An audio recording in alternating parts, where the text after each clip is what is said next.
Kisah Donan Cilacap dan Spiritual Sang Pengembara. Kelurahan Donan merupakan suatu wilayah yang cukup terkenal di Cilacap. Kelurahan ini sekarang merupakan kawasan padat penduduk yang terdapat banyak perkantoran dan industri atau perusahaan besar. Untuk saat ini, Donan dikenal sebagai suatu tempat yang banyak terdapat orang kelas kakap.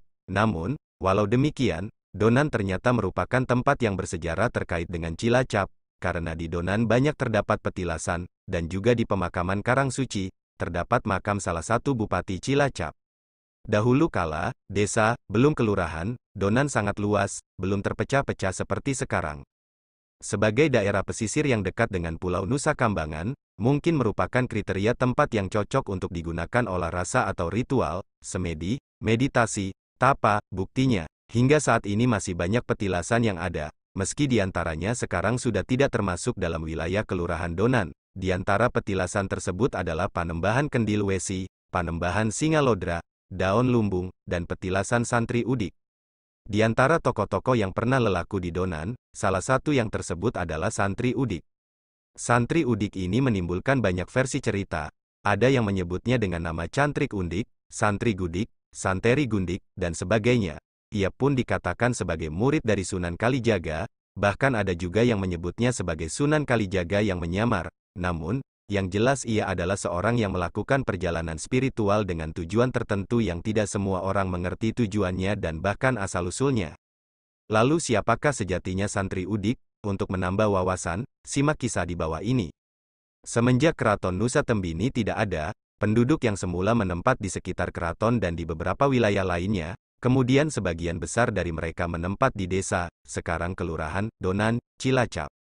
Dinamakan Desa Donan, menurut salah satu versi yang dikenal masyarakat adalah karena di situ dulu merupakan daerah tepian Kali Donan, yang banyak ditumbuhi pohon nipah.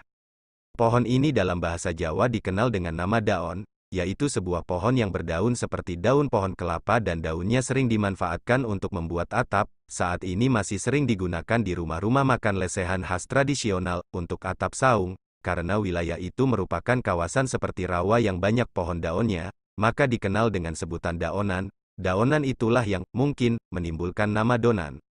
Selain menempat di wilayah Donan, para penduduk Nusa Tembini, Nusa Kambangan, pun saat itu banyak yang mendirikan rumah-rumah di atas laut, di Segara Anakan dekat Nusa Kambangan bagian barat. Kemudian wilayah itu hingga kini dikenal dengan Desa Kampung Laut, yang sekarang sudah merupakan kecamatan dari beberapa desa yang ada di situ. Namun, Kampung Laut sekarang tidaklah berada di atas laut. Semenjak tahun 1980-an, lumpur dari Sungai Citanduy menyebabkan pendangkalan di wilayah Segara Anakan dan Kampung Laut.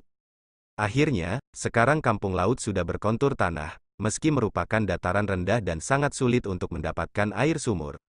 Kembali pada topik utama, sebagian besar wilayah di Cilacap saat zaman Nusa Tembini merupakan kawasan rawa-rawa yang sangat luas. Desa Donan termasuk ada dalam wilayah tersebut. Pada saat itu, ada kejadian aneh yang hingga sekarang masih banyak orang membicarakannya, bahwasanya sejak Keraton Nusa Tembini tiada, di Desa Donan sering muncul burung yang teramat besar. Burung ini dinamakan Garuda Beri. Dalam suatu versi, konon burung Garuda Beri ini membuat ketakutan penduduk, karena dikhawatirkan akan memangsa manusia. Penduduk pun tidak ada yang berani menangkapnya. Hingga lambat laun berita tersebut didengar oleh seorang tokoh yang sedang nilamur lampah, lelaku, atau perjalanan spiritual dengan mengembara. Dalam periode itu, beberapa wilayah di Cilacap dikenal sebagai wilayah yang mempunyai ciri khas menarik. Di antara penyebabnya adalah wilayah yang menarik itu karena terdapat petilasan atau tempat yang pernah digunakan untuk bertapa oleh seorang yang luhur. Seorang lelaku itu pun ingin mendatangi desa-desa di Cilacap. Ketika berada di sebuah hutan dekat rawa, sang pengembara merasa haus dan ingin beristirahat. Namun, ternyata sumber air di hutan tersebut tidak ditemukan. Saking lelahnya, sang pengembara akhirnya beristirahat di dekat sebuah pohon besar dan menancapkan kayu yang menjadi tongkatnya di dekat situ. Karena seorang yang sedang lelaku, sabar dan pasrahnya menjadi pengobat kegelisahan.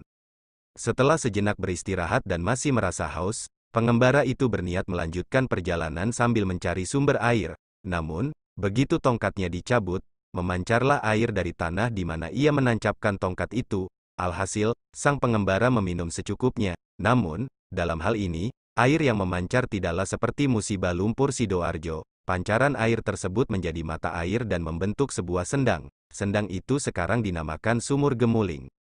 Tempat istirahat sang pengembara, lambat laun menjadi sebuah desa yang gemah ripah. Desa itu kemudian dinamakan Desa Kuripan. Kuripan artinya kehidupan, mungkin disebabkan karena di desa itu terdapat sumur gemuling. Sumur adalah sumber mata air yang juga merupakan sumber kehidupan. Desa Kuripan berada di Kecamatan Kesugihan, tepatnya sebelah utara Desa Karangkandri, batas kota Cilacap dari arah timur. Adapun tentang sejatinya santri udik, sesungguhnya yang mengetahui secara pasti hanyalah kaum atau orang yang linuwih, mempunyai kelebihan dalam hal kebatinan. Meski banyak versi, semoga tidak menjadikan pemikiran buruk tentang santri udik.